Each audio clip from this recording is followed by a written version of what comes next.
Macron భార్య వివాదం ఇప్పుడు అమెరికాలో సంచలనంగా మారింది. బ్రిగెట్టి మహిళ కాదని పురుషుడి నుంచి ఆపరేషన్ చేయించుకున్నారనే దానిపై కోర్టు విచారణ చేయనుంది.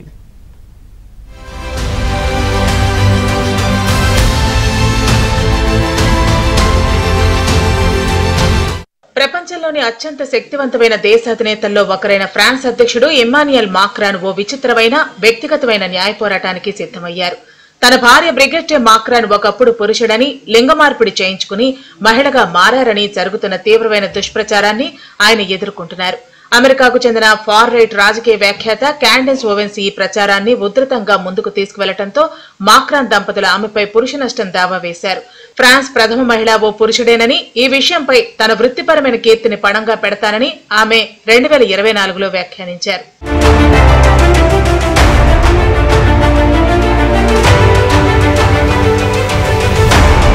ఈ నిరాధార ఆరోపణలను తిప్పికొట్టేందుకు, ఆమె మహిళనని నిరూపించేందుకు సాక్ష్యాలతో సహా అమెరికా కోర్టు మెట్లెక్కారు ఫ్రాన్స్ అధ్యక్షుడు. ఈ కేసులో భాగంగా తన భార్య గర్భంతో ఉన్నప్పటి ఫోటోలతో పాటు ఇతర శాస్త్రీయ ఆధారాలను అమెరికా కోర్టుకు మాక్రాన్ తరపున న్యాయవాది సమర్పించారు. నిజానికి ఈ వివాదం 2017లో ఫ్రాన్స్ లో మొదలైంది. నటాచారే అనే ఓ బ్లాగర్ బ్రిగెట్టే మాక్రాన్ అసలు పేరు జీన్ మిచెల్ ట్రోగ్నెక్స్ అని, ఆమె తన సోదరుడని లింగ మార్పిడి చేసుకున్నారని ఓ యూట్యూబ్ వీడియోలో ఆరోపించారు. ఈ కేసులో ఫ్రాన్స్ లోని కోర్టు మొదట వారికి జరిమానా విధించిన 2025 జులైలో అప్పీల్ కోర్టు ఆ తీర్పును కొట్టివేసింది. ఇప్పుడు ఈ ప్రచారం అమెరికాలో ఉధృతం కావడంతో మాక్రాన్ నేరుగా అమెరికా కోర్టులోనే తేల్చుకోవాలని నిర్ణయించుకున్నారు.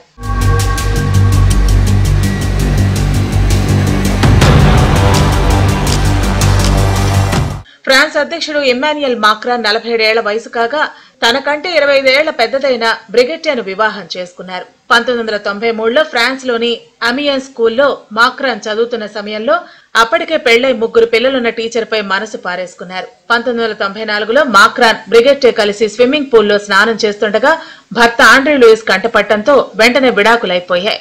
అలా కొన్నేళ్ల పాటు సంబంధం కొనసాగించిన మాక్రాన్ 2007లో బ్రిగెట్టేను వివాహం చేసుకున్నారు. 2014లో మాక్రాన్ ఆర్థిక శాఖ మంత్రిగా బాధ్యతలు చేపట్టగా బ్రిగెట్టే తన ఉద్యోగానికి రాజీనామా చేశారు. అయితే ఇటీవల మరోసారి బ్రిగెట్టే మహిళ కాదని పురుషుడంటూ సోషల్ మీడియాలో ప్రచారం ఊపందుకున్న నేపథ్యంలో మాక్రాన్ అమెరికా కోర్టును ఆశ్రయించారు. ఇదిలా ఉంటే మాక్రాన్ బ్రిగెట్టే వియత్నాం పర్యటనకు వెళ్లిన సమయంలో హనోయ్ విమానాశ్రయంలో మాక్రాన్ నెట్టిన వీడియో వైరల్ గా మారింది. దీంతో వారి మధ్య భేదాభిప్రాయాలు తలెత్తాయంటూ ప్రచారం జరిగింది. తాజాగా మరోసారి బ్రిగెట్టే వ్యవహారం ఇప్పుడు హాట్ టాపిక్ గా మారింది.